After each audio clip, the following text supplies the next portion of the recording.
Real quick video. Hey, I was running in the forest and I was talking to an introject. Yeah, everybody has introject, means everybody has internalized versions of other people that they can talk to, except of maybe borderliners who only have object constancy. However, I consider myself a healthy person with no personality disorder. Anyway, I was talking to an internalized version of a friend of mine, a young man. And I wanted to explain to him a topic that we were talking about. We were talking about the weirdness in high society, like why do politicians, high-ranking politicians and artists need Epstein Island or Puff Daddy freakout parties where sexual quirks and crimes are committed under the curtain, behind the curtain, and also used to blackmail these people and form an elite of people that can be controlled through blackmail.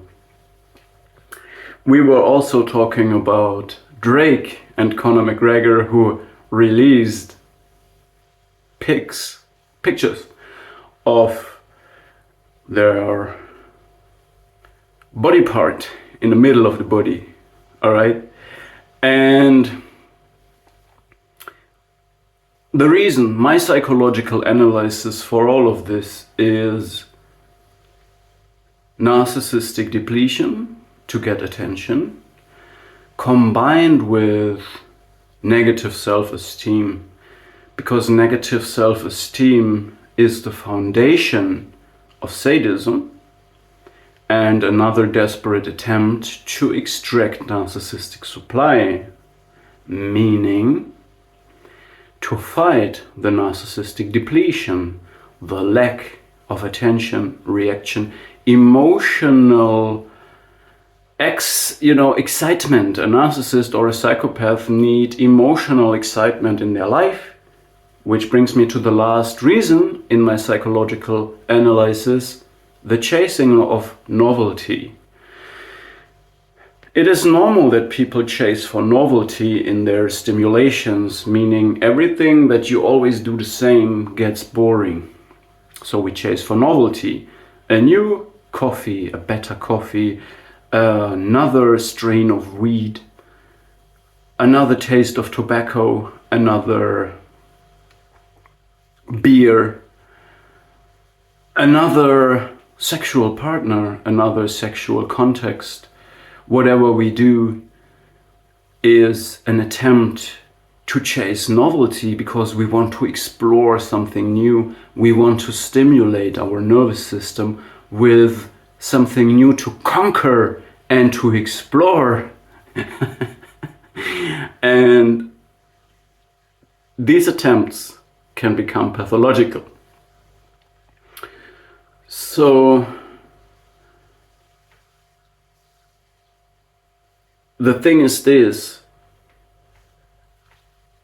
I also have to go into the area of homosexuality and bisexuality, and I want to make a disclaimer here and an explanation, a personal explanation. I am not homophobic. I am on the side of homosexuals and bisexuals who identify with this. And I'm not talking about you. I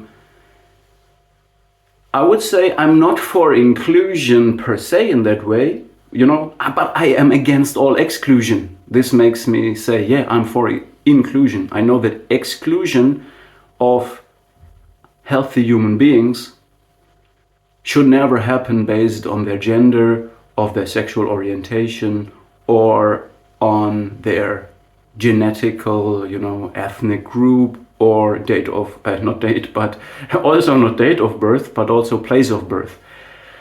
I was also so innocent and, that's a wrong word, immature to believe that we could beat racism by deconstructing the categories black and white, but I realized that blacks who identify as themselves as black exclude others who also identify as black. So the thing is, I am a friend of people who identify as whatever they want. Yeah, I also identify as whatever I want.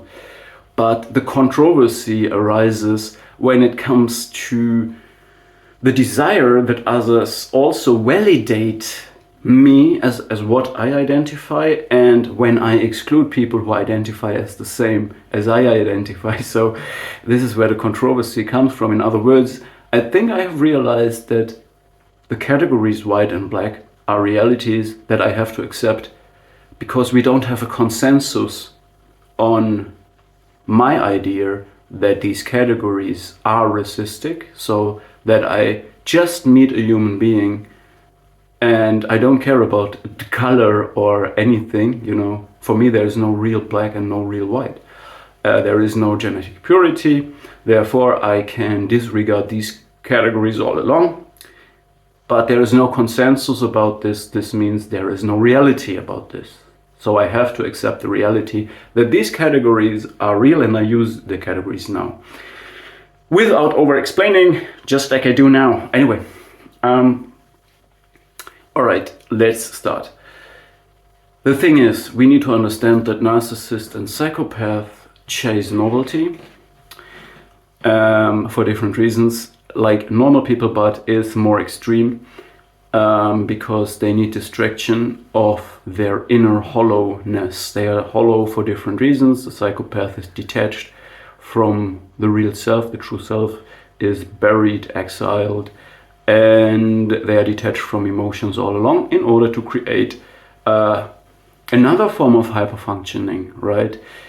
And the narcissist has negative self-esteem, feels unlovable, has toxic shame and toxic self-hate. Therefore they flee. They have flickering eruptions of false selves that are grandiose, opposing their negative self-esteem.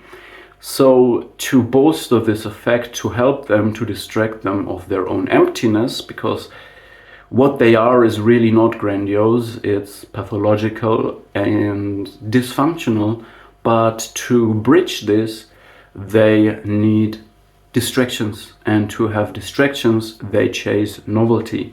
So in sexual terms, this means they are indifferent to the gender identity of their partner. In fact, they use the partner rather to masturbate. So it's not a healthy person would in a relationship in general do the opposite of mirroring or flattering or idealizing or love bombing. They would react to the infinite individual communicative patterns and shapes that they get from their partner in also infinitely individual reactions, which means they will also in some way criticize or give some resistances, all while creating a safe environment that encourages the other to show more of their infinite individuality,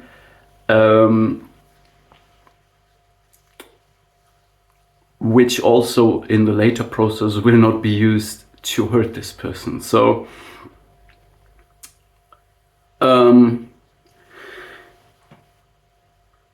in a narcissistic psychopathic relationship, this is definitely not the case, but it's also based on autoerotic fantasies. So you have a fantasy, and the partner is your is where you project your fantasy, and you use this partner to satisfy your need. You use the partner like a tool. So it's like masturbating, and it's not so the identity or the gender identity of the partner is irrelevant. It's about the emotional context. So if a narcissist or a psychopath can make another person envious, or humiliate another person, or humiliate the person that they have their contact with, this will create the emotional novelty they are chasing for. So, in other words, the negative self-esteem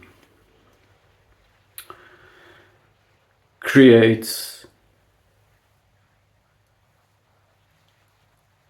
moral impurity, or the absence of a moral core, which renders them able to do anything they want, which helps them to create novelty, and also makes space for the sadistic or masochistic part in their practices that that need this emotional component to create novelty.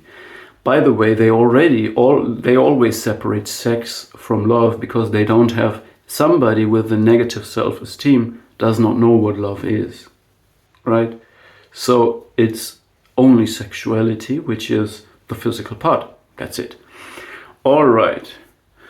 Now, I hope I could explain in some way why the sadistic part of sexuality is important for them, and they are gender indifferent. They will say, because it's socially more agreeable, I'm bisexual or I'm homosexual. The truth is, they are indifferent. It's just about the novelty, the emotional novelty, and in many cases to humiliate someone, to hurt someone, or even to engage in sexual self-trashing behavior, in self-mortification, which dams up libido. It's a weird thing for some covert narcissists. I mean, everything a covert narcissist does, by the way, is self-harm in the end. Strange, right? Yeah, it's weird. And we just need to accept this reality. We just need to accept this reality. It's something we can observe, something that is researched, and it's very counterintuitive. I just wanted to explain this. And the problem is, when this happens in families and children witness this, they will sell it to the children as this is love. But the children will get a very wrong idea, because the parents displaying this, or the figures displaying this, themselves have no idea what love is, but in that moment they could be in the place of being a role model, and what they display is basically negative self-esteem, chasing novelty by sadistic self-trashing behavior, and selling this in a grandiose way as sexual liberation or something, or freedom, which is of course bullshit. All right, we were talking about Drake and Conor McGregor. Yeah, I see their behavior as a depletion of. We often see people in the public who start, in a desperate attempt to get attention, and also negative attention, in making crazy statements or posting crazy self-trashing pictures. This is also shows negative self-esteem, as well as chasing novelty, as well as looking for attention, even if it's masochistic, even if it's self-trashing, even if it's sadistic, is all welcome to fight the narcissistic depletion. Thank you for listening. See you in the next video. Can I make a just small announcement? I will change my nutrition cycle a little bit, and my dopamine detox is going great, but I think I will do this in an extra video if I find the time. So see you in the next one. Thank you.